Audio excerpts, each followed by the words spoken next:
Good morning. Yesterday during the community meeting, radios were going crazy, and that's when the fire was making a push on the line in Division Romeo, which is Redstone Canyon.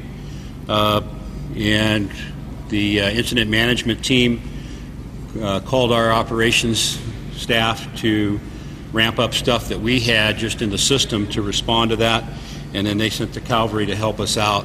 And that was it was a coordinated effort. Continues even with Poudre Fire Authority equipment that's not assigned to the fire, and they were able to get in and do some structure assessment and do some firefighting as soon as they could get in there.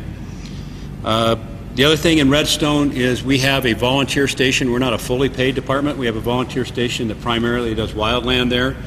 They were there defending their homes. They're there again today, working with the incident management team, defending their own homes, which brings me to the Risk Canyon Volunteer Fire Department. They've been defending their own homes. In fact, several of the firefighters in Risk Canyon have lost their homes. We lost a structure in Redstone last night. That's the first one we've lost in that subdivision. And that home was owned by a firefighter that's assigned to this fire, not a Poudre Fire Authority firefighter, but a firefighter assigned to this fire. So this hitting home and making it very personal. The dragon tried to lure us into an image that it was asleep, and it told us yesterday it's not sleeping. It's still ready to aim at us, and I'm very grateful for the IMT getting the line rebuilt last night. One of the other good news items out of there I heard on the radio, and I have to share that with you, is there were several burrows that were surrounded by fire, and our firefighters were able to channel them into safety. So still thinking of every angle they can up there to protect those homes. And just the last thing I want to reiterate is the cooperation with the incident management team. Bill Honenberg's staff is doing an excellent job. When things went across the line yesterday, it was a great coordinated effort, and I really appreciate the fact those volunteers from Station 11 in Redstone Canyon, their hearts are there. They've done mitigation things with that community for 20 years, and now they're standing to fight, and I really appreciate Bill's staff working with us to get those people in there. They're highly trained firefighters, and they're working hand in hand with the staff. And that's all I have.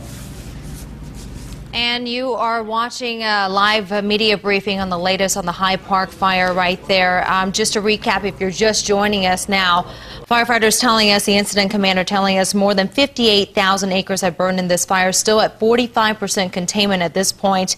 The fire actually grew 1,500 acres from yesterday, a lot of that coming from the southeast corner of the fire. This is near the Chamberlain Gulch area. A lot of it's also because of the 48-mile-per-hour winds yesterday. It was really windy with the dry conditions yesterday, along with the low humidity.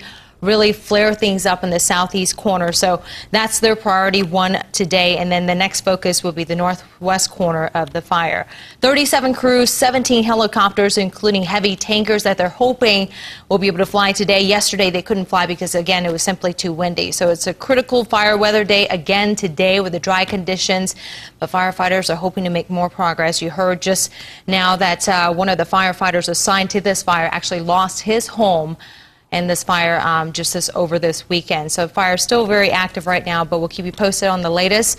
As always, the denverchannel.com and 7 News at 11 will have an update there. And for more of the live streaming of the media briefing going on right now, go to our website, thedenverchannel.com. And then we now return to your regular programming.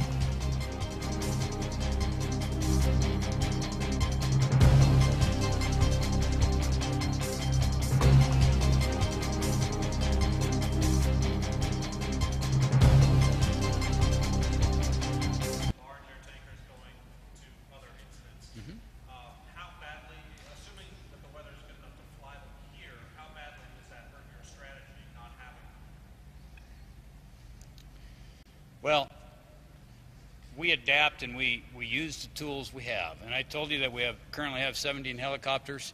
5 of them are those large snorkel ships. In some respects, they can replace heavy air tankers, particularly when we have a retardant plan. So I will tell you at this point, I don't believe it's affecting our strategy. In some respects, those heavy helicopters with retardant can be more effective than air tankers. And if in fact we need air tankers, it's a simple call to our Geographic Coordination Center. They'll mobilize out of the Jefferson County Airport. So you haven't been told that they're not available? They're not. If you need them, you can get them? Exactly. If we need them, we can get them. And in fact, I think they're looking at moving more into the Rocky Mountain area as we speak. Okay. Other questions?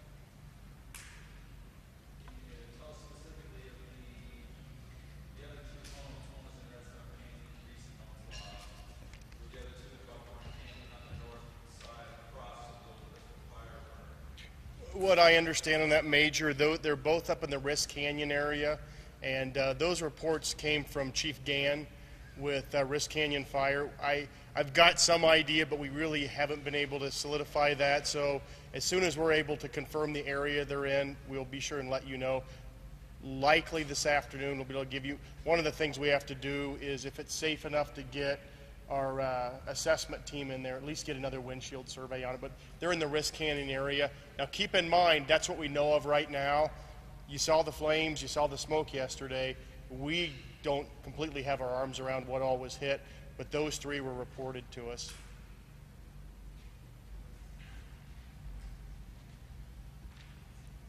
Yes?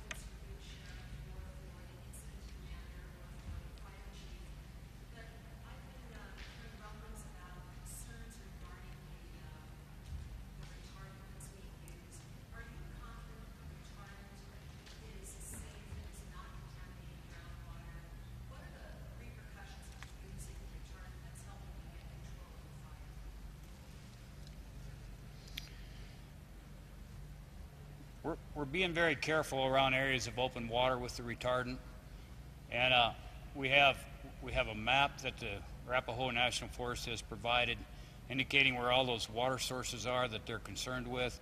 That map is being used daily by our operations folks. So when we determine a need to apply retardant, we assess if we can do that without impacting those creeks and rivers with the retardant. In some cases, we'll actually adjust our tactics and not use retardant in those places and use water instead. It doesn't work as well, but it works pretty well. Reduce that issue. We've learned the hard way over time that retardant can't affect aquatic resources, so we're being real careful about that. If I can follow up on that, just to give, Bill's very big on the technical part of that, and I can tell you I've been in the meetings and seen all the different mapping and overheard some of their discussions. As it comes to the local residents and the folks of northern Colorado, I can tell you I've been extremely impressed with all the ideas and thoughts that go into that, whether it's dealing with retardant or where they're drawing water from, how that goes. All these things are well thought through. There's a team beyond belief behind those decisions of where these things get put and where water comes from, so as to balance the environmental impact of the firefighting efforts against the impact of the wildfire. So I'm comfortable that the right minds are in that, and they're keeping an eye on the other things that are important to us here in our community.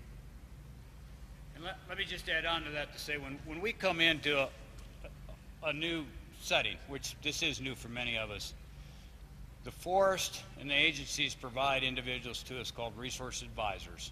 So that specific question about effects on aquatic resources is being addressed by the forest fisheries biologists and the hydrologists to help us understand where those sensitive resources, those sensitive watersheds are.